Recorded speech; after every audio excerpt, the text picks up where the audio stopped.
प्रिय विद्यार्थियों, आज मैं एमएड सेकेंड ईयर के अंतर्गत आपको वीडियो लेकर के आया हूं। उसमें मेरा आज का सब्जेक्ट है टीचर एजुकेशन, अध्यापक शिक्षा, और आज का मेरा टॉपिक है शिक्षण अभ्यास के उद्देश्य। शिक्षण अभ्यास के उद्देश्य कौन कौन से हैं? जब टीचर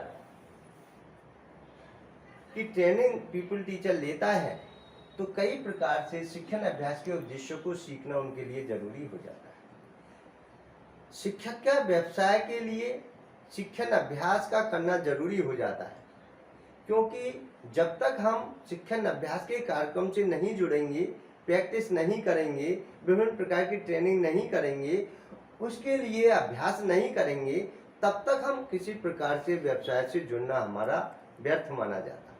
अगर हम शिक्षण व्यवसाय को चुन रहे हैं, अध्यापक शिक्षण व्यवसाय को चुन रहे हैं, पीपल टीचर शिक्षण व्यवसाय को चुनना चाहते हैं, तो शिक्षण अभ्यासों के उद्देश्यों को जानना जरूरी हो जाता है। तो मैं आज एक एक उद्देश्यों को आपको समझाऊंगा, आपकी एक एक उद्देश्यों को हम समझने का प्रयास करेंगे। तो पहला बिंदु है सैद्धांतिक ज्ञान का व्यावहारिक प्रयोग। सैद्धांतिक ज्ञान का व्यावहारिक प्रयोग छात्र अध्यापक जब शिक्षण अभ्यास के दौरान उद्देश्यों की पूर्ति जब करते हैं, उद्देश्यों को प्राप्त करते, तो सैद्धांतिक ज्ञान का व्यावहारिक प्रयोग वो करते हैं। पहले वो सैद्धांतिक ज्ञान प्राप्त करता है, फिर शिक्षण अभ्यास के दौरान फिर व्यावहारिक प्रयोग में उनको वो अपनाता है।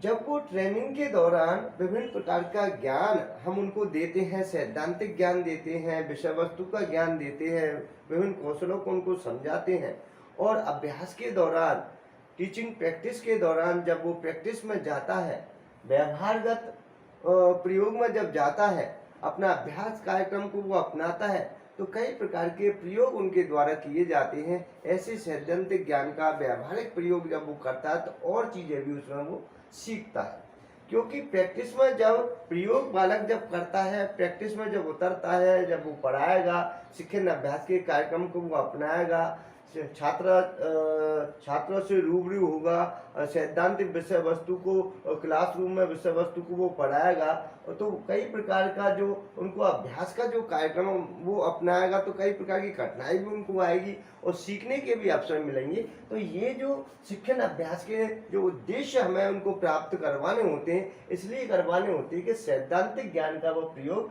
व्यावहारिक ज्ञान में प्रयोग करें। सैद्धांतिक ज्ञान का उपयोग वो व्यावहारिक ज्ञान के प्रयोग में करेंगे, तभी वो अच्छी प्रैक्टिस के अंतर्गत कठिनाइयों को वो दूर करेगा, समस्याओं का समाधान करने का प्रयास करेगा। तो ये भी एक उद्देश्य इसके अंतर्गत शिक्षण अभ्यास के उद्देश्यों में माना गया है। दूसरा है कुशल शिक्षक के रूप में विकसित करना, और जो छात्र अध्यापक है या प्यूपिल टीचर है, उनको कुशल शिक्षक के रूप में विकसित करना भी हमारा इसका शिक्षण अभ्यास का एक उद्देश्य माना जाता है कि हम अच्छा टीचर उनको बनाएं, कुशल टीचर उनको बनाएं, और कई प्रकार के कुशल टीचर के जो उत्तरदायित्व उनको वो निभा सके, कुशल शिक्षक के विभिन्न जो कुशलता उनको वो सीख सके, विभिन्न प्रकार के आयामों को जान सके, शिक्षण सूत्रों को जान सके, विभिन्न प्रकार के और जो भी विधि प्रविधियां उनका ज्ञान विकसित हो सके, तो कुशल शिक्षक किस रूप में विकसित हो सकता है, ये सारा जो कार्यक्रम है इसके अंतर्गत शिक्षण अभ्यास के अंतर्गत उनको सिखाते हैं और एक कुशल अध्यापक बनाने का प्रयास करते हैं, जो शिक्षण अभ्यास के उद्देश्यों के अंतर्गत ही समाहित किए जाते हैं। तो ये कुशल शिक्षक के रूप में जब हम विकसित करते हैं तो कई प्रकार की जानकारी उनको देते हैं, हम कई प्रकार से उनको इस प्रकार से शिक्षक के गुणों से अवगत कराते हैं कि ये व्यवसाय जो बहुत उत्तरदायित्वपूर्ण व्यवसाय होता है, शिक्षक समाज पर बहुत विश्वास होता है, शिक्षक के ऊपर के जो बालकों को शिक्षकों के समय के उनको शिक्षा प्राप्त करने के लिए माता पिता जब छोड़ते हैं, तो अध्यापक का ये परम कर्तव्य होता है कि उनका सर्वांगीण विकास वो करें। इसलिए कुशल शिक्षक बनाने के लिए हमें शिक्षण अभ्यास करना भी जरूरी हो जाता है, इनके उद्देश्यों को प्राप्त करना भी जरूरी हो जाता है और उद्देश्यों को समझना भी जरूरी हो जाता है। इसलिए हमें कुशल शिक्षक के रूप में विकसित करना एक टीचर के लिए, भावी टीचर के लिए, प्यूपिल टीचर के लिए बहुत आवश्यक हो जाता है। और शिक्षण अभ्यास उनको ठीक प्रकार से समझा है, ठीक से प्रकार से वो किसी स्कूल में अपने अभ्यास कार्यक्रम में जाएं, तो वो ठीक प्रकार से पढ़ाए बच्चों को, ताकि बालक की समझ में विषय वस्तु आ सके और बालक ये कक्षा कक्ष के बारे में वो समझ सके, कठिनाइयों का समाधान करने का प्रयास कर सके। ये सारी जो चीज़ें हैं वो कुशल शिक्षक के रूप में उनमें विकसित होनी चाहिए। इस शिक्षण अभ्यास का एक परम उद्देश्य होता है कि उनमें ये सारी चीज़ें विकसित हों। तीसरा है रचनात्मक कार्य के प्रति आत्मविश्वास और कार्यकुशलता। रचनात्मक कार्य के प्रति आत्मविश्वास और कार्यकुशलता को बढ़ाना भी हमारा जो पीपल टीचर में बहुत जरूरी होता है। शिक्षण अभ्यास के दौरान जो रचनात्मक कार्य है, रचनात्मक कार्य जो करता है, सीखता है, उसके प्रति आत्मविश्वास जागृत करना भी हमारा परम कर्तव्य होता है। और कार्य कुशलता को बढ़ावा, अपनी कार्य कुशलता में किस प्रकार वो बढ़ोतरी कर सके, आत्मविश्वास के साथ किस प्रकार से पढ़ा सके, रचनात्मक कार्य किस प्रकार से कक्षा कक्षा में कर सके, छात्रों को वो अच्छा से अच्छा ज्ञान किस प्रकार से दे सके, कई प्रकार की सहायक सामग्री बना करके अच्छा कार्यक्रम वो प्रस्तुत कर सके। ये सब शिक्षण अभ्यास के दौरान सारी चीज़ें बताने के लिए पढ़ाया जाता है, बताया जाता है, ताकि वो शिक्षण अभ्यास में जब भी जाए, किसी विद्यालय से जब भी जुड़े, विद्यालय में पढ़ाने के लिए जाए, तो रचनात्मक कार्य के प्रति उसकी लगन हो, रचनात्मक कार्य को वो करे। जब तक वो रचनात्मक कार्य को नहीं करेगा, छात्रों को वो प्रसन्न नहीं कर सकेगा, अपनी बात को नहीं रख सकेगा, अच्छी विषय वस्तु को नहीं समझ सकेगा। इसलिए उसमें रचनात्मक कार्य करने की योग्यता का विकास करना भी एक शिक्षण अभ्यास के उद्देश्यों में माना गया है। जब तक रचनात्मक कार्य नहीं करेंगे, रचनात्मक कार्य के प्रति आत्मविश्वास उनका नहीं होगा, तब तक वो बालक आगे नहीं बढ़ सकते। तो छात्र अध्यापकों में हमारा प्रथम कर्तव्य ये होता है कि उसमें आत्मविश्वास जागृत करें, पढ़ाई के प्रति, अपने कार्य के प्रति, अपनी कार्य कुशलता के प्रति आत्मविश्वास बढ़ाना भी हमारा कार्यक्रम बताया गया। तो ये भी एक रचनात्मक कार्य के प्रति आत्मविश्वास एवं कार्य कुशलता को बढ़ाना भी एक कार्यक्रम होता है। इससे शिक्षण अभ्यास के दौरान पीपल टीचर सीखते हैं और पीपल टीचर सीखते हुए उद्देश्यों की प्राप्ति करते, तो ये भी एक कार्यक्रम उसमें अपनाया गया है। शिक्षण प्रक्रिया में आने वाली समस्याओं का समाधान, शिक्षण प्रक्रिया में आने वाली समस्याओं का समाधान भी एक प्रकार का कार्यक्रम होता है कि शिक्षण प्रक्रिया में आने वाली समस्याओं का समाधान हम किस प्रकार से कर सकते हैं। शिक्षण प्रक्रिया में कई प्रकार की समस्याएं आती है, कई प्रकार की समस्याओं का हम समाधान कर सकते हैं। शिक्षण अभ्यास के दौरान अनेक प्रकार की समस्याएं आ जाती है, तो शिक्षण प्रक्रिया जब पीपल टीचर करता है, शिक्षण प्रक्रिया के दौरान जब वो पढ़ाता है, तो कई प्रकार के स्कूल से संबंधित, कक्षा कक्ष के संबंधित, विषय वस्तु से संबंधित, पाठ योजना से संबंधित या बालकों से संबंधित कई प्रकार की समस्याएं आ जाती है। उन समस्याओं को वो किस प्रकार से समाधान करें, ये सारी जो शिक्षण प्रक्रिया में आने वाली समस्या का समाधान भी हम शिक्षण अभ्यास के उद्देश्यों के अंतर्गत उनको सिखाते हैं, ताकि जब भी वो वहाँ पर जाए उनको कोई समस्या नहीं हो, समस्याओं का समाधान करने का तरीका वो सीख जाए और ठीक प्रकार से अपने शिक्षण कार्यक्रम को अपना सके। ये सारा कार्यक्रम शिक्षण अभ्यास के दौरान समझाया जाता है और शिक्षण प्रक्रिया में आने वाली कठिनाइयों को वो दूर कर सके, उसका समाधान कर सके, विषय वस्तु से संबंधित समस्याओं का समाधान कर सके, छात्रों से संबंधित समस्याओं का समाधान कर सके, कक्षा कक्ष से संबंधित समस्याओं का समाधान कर सके, या अन्य बैठक व्यवस्था से संबंधित समस्याओं का समाधान, जो भी शिक्षण प्रक्रिया के अंतर्गत समस्याएं आती है उनका समाधान वो किस प्रकार से करे, ये सारी बातें पहले से ही छात्र अध्यापक को या पीपल टीचर को समझा दी जाती है, ताकि जब भी वो स्कूल में जाए, पढ़ाने के लिए जाए, उनका कार्यक्रम पढ़ाने का शिक्षण अभ्यास का करें, ये समस्याओं से पहले ही रूबरू हो जाए और कोई भी दिक्कत उसमें नहीं है। इसलिए हमारे ये कार्यक्रम शिक्षण अभ्यास के उद्देश्यों को समझाने का ये होता है कि इनमें पहले ही छात्र अध्यापक सारी चीज़ों को सीखते हुए अपने शिक्षण अभ्यास को पूरा कर सके, उद्देश्यों को प्राप्त कर सके। निर्देशन एवं परामर्श देने वाली भूमिकाओं का निर्वहन करना, निर्देशन एवं परामर्श देने वाली भूमिकाओं का निर्वाह करना भी एक पीपल टीचर में आना जरूरी हो जाता है। अध्यापक का परम उत्तरदायित्व ये होता है कि निर्देशन और परामर्श देने वाली भूमिकाओं को वो समझे, क्योंकि कई प्रकार की समस्याएं बालकों के अंतर्गत होती है। कई प्रकार के जो बालक गाइडेंस लेना चाहता है, वो गाइडेंस बालक को मिलना चाहिए। वो कौन देगा? वो अध्यापक देगा। इसलिए निर्देशन और परामर्श देने वाली भूमिकाओं का निर्वाह भी पीपल टीचर को करना चाहिए, भावी अध्यापक को करना चाहिए। भावी अध्यापक को हम प्रशिक्षण के दौरान निर्देशन एवं परामर्श का ज्ञान देते हैं। एक सब्जेक्ट चलता है निर्देशन और परामर्श। जिसमें गाइडेंस और काउंसलिंग के अंतर्गत हम सारी चीज़ें बता देते हैं कि किस प्रकार से वो निर्देशन और परामर्श दे सकता है। क्योंकि कई प्रकार की समस्या छात्रों के समय क्या जाती है, गाइडेंस की आवश्यकता हो जाती है, निर्देशन देने की आवश्यकता हो जाती है, तो पीपल टीचर उनको निर्देशन दे सकता है, शिक्षण अभ्यास के दौरान उनको बता सकता है। तो हमें ये भी एक ज्ञान जरूरी होती है निर्देशन और परामर्श का, कि हमें इनको जानना जरूरी है, इनकी भूमिकाओं का निर्वाह करना भी जरूरी हो जाता है, इनको जानना। तो शिक्षण अभ्यास के उद्देश्यों के अंतर्गत भी हम निर्देशन और परामर्श का ज्ञान भी उनको देते हैं, उनका भूमिकाओं का निर्वहन भी वो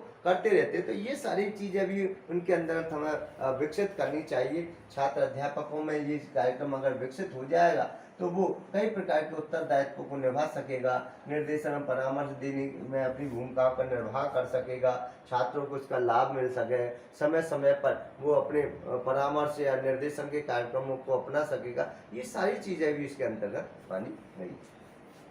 अगला है शिक्षण अभ्यास के द्वारा कक्षा कक्ष की योग्यता का विकास करना। कि जो भी हमारा शिक्षण अभ्यास का कार्यक्रम जब छात्र अध्यापकों का रहता है, पीपल टीचरों को रहता है, तो हमें शिक्षण अभ्यास के द्वारा जो कक्षा कक्ष की योग्यता का जो विकास करना होता है वो उनको आना चाहिए। कक्षा कक्ष की योग्यता का हम विकास किस प्रकार से कर सकते हैं, किस प्रकार से करना चाहिए, कैसी हमारी बैठक व्यवस्था होनी चाहिए, किस प्रकार की कक्षा कक्ष की बैठक व्यवस्था होनी चाहिए, किस प्रकार से हम बच्चों को बैठाएं, आगे बच्चों को किन को बैठाएं, बीच मध्य में किन को बैठाएं, पीछे किन को बैठाएं, बगल में किन को बैठाएं, कैसे हमें जो बैठक व्यवस्था वो अच्छी बन सकती है, उचित वातावरण किस प्रकार से बन सकता है, कक्षा कक्ष का वातावरण उचित किस प्रकार से बना सकते हैं, संप्रेषण के हमारे जो बात है वो पीछे बैठने वाले छात्रों तक पहुंच पा रही है नहीं पहुंच पा रही, ये सारी चीज़ों से हमें अवगत हो जाना चाहिए। पहले से हमें संतुष्टि प्रद हमको अपने आप में हो जाना चाहिए, ताकि हम शिक्षण अभ्यास के द्वारा कक्षा कक्ष की योग्यता का हम विकास कर सके। ये पीपल टीचर में ये हमें बताना चाहिए कि हमारे कक्षा कक्ष का वातावरण ठीक प्रकार से होना चाहिए, हमारा बैठक व्यवस्था उचित होनी चाहिए, हम जो भी प्रश्न छात्रों से पूछ रहे हैं वो सब तक पहुंच पा रहे हैं या नहीं, संप्रेषण हमारा पहुंच पा रहा है या नहीं, ये सारी व्यवस्थाओं का हमें ज्ञान होना चाहिए। क्योंकि शिक्षण अभ्यास के दौरान हमें सारी बातें हम पहले से अवगत करा देते हैं कि कक्षा कक्ष का प्रबंध इस प्रकार से होना चाहिए, शाम पट है या नहीं, शाम पट की व्यवस्था होना चाहिए, चौक डस्टर जो भी हमारी व्यवस्था है वो होनी चाहिए, और हमारे जो अध्यापक जो विभिन्न प्रकार के जो सहायक सामग्री टांगने की व्यवस्था है उनकी वो है या नहीं वो भी रखनी चाहिए। तो हमारी पूरी व्यवस्था कक्षा कक्ष की जब तक नहीं होगी तब तक हम शिक्षण अभ्यास के कार्यक्रम को नहीं अपना सकते। इसलिए हम शिक्षण अभ्यास के दौरान जब भी हम जाए कक्षा कक्ष की योग्यता का विकास हमें करना चाहिए, किस प्रकार से उसकी व्यवस्था करनी, ये योग्यता हमें आनी चाहिए। तो हम शिक्षण अभ्यास के उद्देश्यों में जब हम बात करें तो पहले ही जब हम ट्रेनिंग में या ट्रेनिंग के कार्यक्रम के अंतर्गत पीपल टीचर को ये सारी बातें बता देते हैं, ताकि वो सीख करके जब भी विद्यालय में जाए पढ़ाने के लिए इनका वो उपयोग कर सके, ताकि कोई कठिनाई उसमें नहीं आए। इन चीज़ों को लेकर के हम उद्देश्यों को समाहित करते हैं, उद्देश्यों को साथ में लेकर के चलते हैं। अगला है व्यावसायिक दायित्वों का निर्वाह करने की योग्यता का विकास। व्यावसायिक दायित्वों के निर्वाह करने की योग्यता का विकास भी हमें पीपल टीचर को बताना अति आवश्यक हो जाता है। व्यावसायिक दायित्व, जो भी शिक्षक का व्यवसाय है उसके जो उत्तरदायित्व है उनका निर्वाह हम किस प्रकार से अच्छी तरीके से कर सकते हैं, इसकी योग्यता का विकास भी हमें पीपल टीचर में करना चाहिए।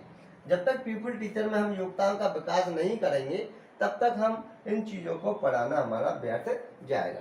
एक अच्छा टीचर बनाने के लिए, कुशल टीचर बनाने के लिए, व्यवसाय की योग्यताओं का दायित्व निर्वहन करने के लिए हमें पीपल टीचर को पहले ही ट्रेनिंग में बता देना चाहिए, इन चीज़ों को समझा देना चाहिए, ताकि उनके उत्तरदायित्व के निर्वाह की योग्यता का विकास वो समय समय पर कर सके और समय समय पर करते हुए उनका निर्वाह कर सके, अच्छे उत्तरदायित्व को निर्वाह करते हुए अच्छा शिक्षण वो बच्चों को दे सके। इन सारी चीज़ों की योग्यताओं का विकास भी हमें शिक्षण अभ्यास के दौरान उनको सिखाया जाता है, बताया जाता है, ताकि व्यावसायिक उत्तरदायित्व को ठीक प्रकार, क्योंकि शिक्षक का जो व्यवसाय है बहुत ही आदरपूर्ण व्यवसाय है।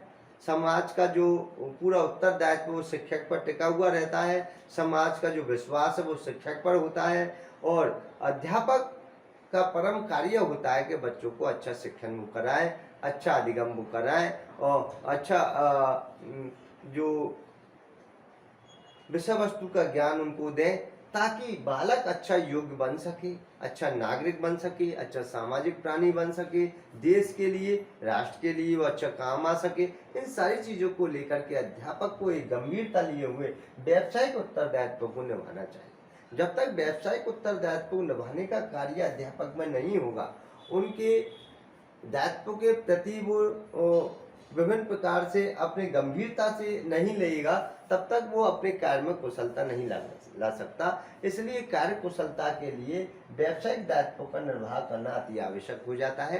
ऐसी योग्यताओं का विकास करना अति आवश्यक हो जाता है। अपने कार्य के प्रति उनको हमेशा लगन से कार्य करना चाहिए, अपने कार्य के प्रति तत्पर रहना चाहिए, अपने व्यावसायिक दायित्व का निर्वाह करने के लिए हमेशा तैयार रहना चाहिए और ईमानदारी के साथ अपने व्यवसाय का उत्तरदायित्व निभाए। इन सारी चीज़ों की योग्यताओं का विकास करना भी हमारा ये कार्य माना जाता है। हम जब भी चाहते हैं अध्यापक में ये गुण विकसित करते हैं कि अध्यापक जैसा कार्य करता है बालक उनका अनुकरण करता है, बालक भी जैसा ही बनना चाहता है, जैसा अध्यापक आदर्श होगा वैसे ही बालक आदर्श को अपनाता है। इसलिए आदर्शपूर्ण दायित्व का निर्वाह करने के लिए, उत्तरदायित्व का निर्वाह करने के लिए हमें व्यावसायिक उत्तरदायित्व को, जिस प्रकार से हमारा व्यवसाय है, हम जिस प्रकार से अध्यापन का व्यवसाय हमारा है, उसको आगे बढ़ाने के लिए हमारे उत्तरदायित्व का हमें निर्वाह समय समय पर करना चाहिए। उचित समय पर समय से पूर्व विद्यालय खोलना, समय जब छुट्टी हो विद्यालय बंद करना, अच्छा शिक्षण बच्चों को देना कराना, ये सारी चीज़ें जो है हमें अध्यापक को उत्तरदायित्व के अंतर्गत आते हैं। समय पर विद्यालय खोल करके ईश वंदना करते हुए विभिन्न प्रकार के विषय वस्तु का ज्ञान, संपूर्ण विषय वस्तु जो भी पाठ्यक्रम के अनुसार उनको विषय वस्तु जो भी सिलेबस में दी गई है उनके अनुसार बच्चों को पढ़ाना भी उनका उत्तरदायित्व माना जाता है। तो व्यावसायिक दायित्व का निर्वाह करने की योग्यता भी प्यूपिल टीचर में हम विकसित करते हैं। इस प्रकार से हम ज्ञान देते हैं ताकि वो जो भी सिलेबस चला हुआ है वो पूर्ण कर सके और पूर्ण करते हुए बच्चों के जो विषय वस्तु की तैयारी वो ठीक प्रकार से करा करके बच्चों को उसका ज्ञान हो सके। ये सारी चीज़ों के उत्तरदायित्व के प्रति हम उनको बातें बताते हैं ताकि उनका विकास हो सके। अगला है शिक्षण के समय उचित आरोह अवरोह का कथन करना। शिक्षण के समय एक अध्यापक का उत्तरदायित्व होता है कि वो आरोह अवरोह के साथ अपने पाठ को पढ़ाए, विषय वस्तु को समय प्रस्तुत करें। आरोह अवरोह जब तक नहीं होगा तब तक हम विषय वस्तु का ज्ञान उनको प्राप्त नहीं करा सकते। इसलिए आरोह अवरोह का भी ज्ञान हमें समय समय पर करना चाहिए। जब तक आरोह अवरोह नहीं होगा तब तक हम विषय वस्तु का ज्ञान प्राप्त नहीं करा सकते। इसलिए आरोह अवरोह का भी ज्ञान हमें समय समय पर करते रहना चाहिए। उचित आरोह अवरोह होगा तभी हम कथन कर सकेंगे, उसका उत्तरदायित्व कर सकेंगे। तो अगला है सार्थक प्रश्न पूछने की योग्यता का विकास करना। सार्थक प्रश्न पूछने की योग्यता का विकास करना भी हमारा इसका उत्तरदायित्व माना गया है। सार्थक प्रश्न किस प्रकार से पूछे जाए, सार्थक प्रश्न पूछने की योग्यता का विकास हम किस प्रकार से कर सकते हैं, सार्थक प्रश्नों का उत्तरदायित्व क्या होता है, हमें निरर्थक प्रश्नों को बालकों से नहीं पूछना चाहिए, सार्थक प्रश्न की योग्यता का विकास ही हमें प्यूपिल टीचर में करना चाहिए। ये सारी बातें भी हमें इन योग्यता का विकास करना भी हमारे शिक्षण अभ्यास के उद्देश्यों के अंतर्गत माना गया। तो जब तक हम सार्थक प्रश्नों की पूछने की योग्यता का विकास नहीं करेंगे तब तक ये कार्यक्रम हमारा इसके अंतर्गत नहीं माना जाएगा। इसलिए ये भी बात आती है। प्रभावी शिक्षण अगला है। प्रभावी शिक्षण के लिए संप्रेषण की क्षमता का विकास करना। प्रभावी शिक्षण के लिए संप्रेषण क्षमता का विकास करना भी हमारे प्यूपिल टीचर में अति आवश्यक हो जाता है। प्रभावी शिक्षण तभी हम बालकों को दे पाएंगे जब शिक्षण अभ्यास के दौरान जब बालक पढ़ाने के लिए प्यूपिल टीचर जाता है तो प्रभावी शिक्षण के लिए संप्रेषण क्षमता का विकास होना चाहिए। हमारी बोलने की क्षमता क्या है, हमारी संप्रेषण करने की क्षमता क्या है, हम किस प्रकार से अपनी बात को रख सकते हैं, हम किस प्रकार से विषय वस्तु को छात्रों के समय प्रस्तुत कर सकते हैं। इन सारी संप्रेषण की बातें हमें आनी चाहिए। एक प्यूपिल टीचर में ये समझाने की बात होती है कि संप्रेषण क्षमता का हमें विकास हो, अपनी बात को पीछे वाले छात्र तक पहुंचा सके, अपनी पीछे वाले छात्र की बातों को ठीक प्रकार से सुन पा रहे या नहीं सुन पा रहे, ये क्षमता उनमें होनी चाहिए। बीच में बैठे वाले छात्रों को सुने, आगे बैठने वाले छात्र की समझ में ठीक प्रकार से आ रहा है या नहीं आ रहा, बीच में बैठने वाले छात्रों की समझ में आ रहा है या पीछे बैठने वाले छात्रों की समझ में आ रहा है, या सुन पा रहे हैं या नहीं सुन पा। तो ये जब तक संप्रेषण क्षमता का विकास छात्र अध्यापकों में नहीं होगा, छात्रों में नहीं होगा, पीपल टीचर में नहीं होगा, तो प्रभावी शिक्षण के लिए उनकी क्षमता का विकास नहीं माना जाएगा। इसलिए प्रभावी शिक्षण के लिए संप्रेषण क्षमता का विकास करना अति आवश्यक हो जाता है। हम प्रभावी शिक्षण तभी दे पाएंगे, अच्छा शिक्षण तभी करा पाएंगे जब हमें संप्रेषण कौशल होगा, संप्रेषण कौशल का विकास हम में हो जाए, संप्रेषण की कला हम में होगी, अपनी बात को रखने की कला होगी, विषय वस्तु को रखने की कला होगी, संप्रेषण करने का कौशल हम में, आरोह अवरोह के समय हमें संप्रेषण करने का कौशल हम में होगा, तभी हम अपनी बात को रख सकेंगे कि उतार चढ़ाव के माध्यम से पाठ को पढ़ाना, जिस प्रकार की विषय वस्तु उस प्रकार से उतार चढ़ाव, आरोह अवरोह के साथ पाठ को पढ़ा, ये सब संप्रेषण के अपनी बात को प्रभावशीलता के, मधुर भाषा के अंतर्गत या अच्छी तरीके से बालकों तक आवाज पहुंच पाए, ऐसी जो संप्रेषण की कला है उनका विकास करना भी हमारा एक कार्यक्रम हो जाता है। तो ये भी एक क्षमता का विकास करना छात्र अध्यापकों में शिक्षा में अभ्यास के उद्देश्यों के अंतर्गत जरूरी माना जाता है। तो हम ये चाहते हैं कि प्रभावी शिक्षण के लिए संप्रेषण क्षमता का विकास पीपल टीचर में हो। जब भी पीपल टीचर शिक्षण अभ्यास के दौरान जाए तो वो ठीक प्रकार से कक्ष में अपना संप्रेषण कर सके, ठीक प्रकार से ज्ञान दे सके। तो ये भी एक है। अगला है शिक्षण विधियों, सहायक सामग्री व मूल्यांकन की योग्यता का विकास। शिक्षण विधियों का ज्ञान भी एक पीपल टीचर में जरूरी है। जब तक शिक्षण विधियों का ज्ञान पीपल टीचर में नहीं होगा तब तक वो किसी भी प्रकार से अपने जो विषय वस्तु का ज्ञान ठीक प्रकार से नहीं दे पाए। इसलिए हमें शिक्षण विधियों का, एक अच्छा टीचर है तो उसमें शिक्षण विधियों का ज्ञान अति आवश्यक होता है। कई प्रकार की शिक्षण विधियां हम प्रयोग में लाते हैं, विधियों का प्रयोग करते हैं। जैसे मैं अभी आपको व्याख्यान विधि के माध्यम से पढ़ा रहा हूँ। व्याख्यान विधि के अंतर्गत कोई भी विषय वस्तु में कम विषय वस्तु को बढ़ा सकता हूँ, ज़्यादा विषय वस्तु को छोटी कर सकता हूँ। तो ये टीचर के ऊपर इन विधियों का आना जरूरी हो जाता है। विधियों प्रविधियों को जानना एक टीचर के लिए बहुत जरूरी है। इसलिए शिक्षण विधियों को जानने के लिए पीपल टीचर को समझाना अति आवश्यक हो जाता है। जब भी वो जाएं, छोटी कक्षा में बालकों को विभिन्न विधि प्रविधियों के माध्यम से वो पढ़ाएं, रोचकतापूर्ण तरीके से पढ़ाएं, आरोह अवरोह के साथ में वो पढ़ाएं, उतार चढ़ाव के साथ पढ़ाएं, रोचकता और लय ताल के साथ पढ़ाएंगे तो बच्चे ऑटोमेटिक ही छात्र अध्यापक को शिक्षण अभ्यास के अंतर्गत रुचि जागृत होगी, बच्चे ज़्यादा से ज़्यादा जुड़ेंगे, आनंददायक जो शिक्षण है उनका होगा। ये सारी चीज़ें इसके अंतर्गत आती है। इसलिए शिक्षण विधियों का ज्ञान भी उनको होना चाहिए। ये भी हम शिक्षण अभ्यास के दौरान उनको बताते हैं उद्देश्यों के अंदर।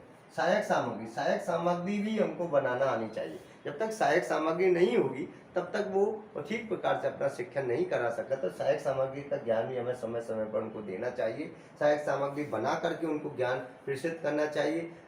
उचित सहायक सामग्री बना करके वो ले जाए। स्थायी ज्ञान देने के लिए छात्र अध्यापकों को ये जानना अति आवश्यक होता है। ट्रेनिंग के दौरान हम सहायक सामग्री बनाना सिखाते हैं, किस प्रकार से उसको प्रयोग किया जाए, किस प्रकार प्रयोग करना चाहिए, कक्षा में किस प्रकार से सहायक सामग्री का प्रयोग करते हुए हम विषय वस्तु का ज्ञान उनको दें। ये सारी बातें छात्र अध्यापक में हों, ऐसी योग्यता का विकास भी उनमें होना चाहिए। और मूल्यांकन की योग्यता का विकास, और छात्रों में जब विषय वस्तु का ज्ञान हम दे देते हैं, सभी चीज़ों को हम पढ़ा देते हैं, सैद्धांतिक या व्यवहारिक ज्ञान के अंतर्गत हम प्रयोगात्मक तरीके से हम उसमें अभ्यास करा देते हैं, तो उसमें मूल्यांकन का ज्ञान भी हमें उनको देना चाहिए। किस प्रकार से उसका मूल्यांकन किया जाए, मूल्यांकन की योग्यता का विकास किया जाए, किस प्रकार मूल्यांकन की योग्यता का विकास करते हुए छात्रों ने कितना कुछ सीखा है, कितना ज्ञान ग्रहण किया, ये सारी चीज़ें की बात हम मूल्यांकन की योग्यता के विकास के अंतर्गत ले सकते हैं। तो शिक्षण विधियाँ, सहायक सामग्री, मूल्यांकन की योग्यता का विकास भी हम शिक्षण अभ्यास के उद्देश्यों के अंतर्गत लेते हैं। तो कई प्रकार की जानकारी जो इस उद्देश्यों के अंतर्गत मैंने देने का आपको प्रयास किया है, शिक्षण अभ्यास के उद्देश्य मैंने बताने का प्रयास किया, तो एक एक बिंदु को मैंने बहुत धैर्यपूर्वक उनको समझाया है और आपकी समझ में ये आ रहे होंगे, क्योंकि मैंने कई बहुत ही सरल भाषा में इसको समझाने का प्रयास किया है, क्योंकि आप ठीक प्रकार से अपने इसको समझ सकें और समझते हुए अपने सिलेबस को पूर्ण कर सकें। जय हिंद, जय भारत, नमस्कार।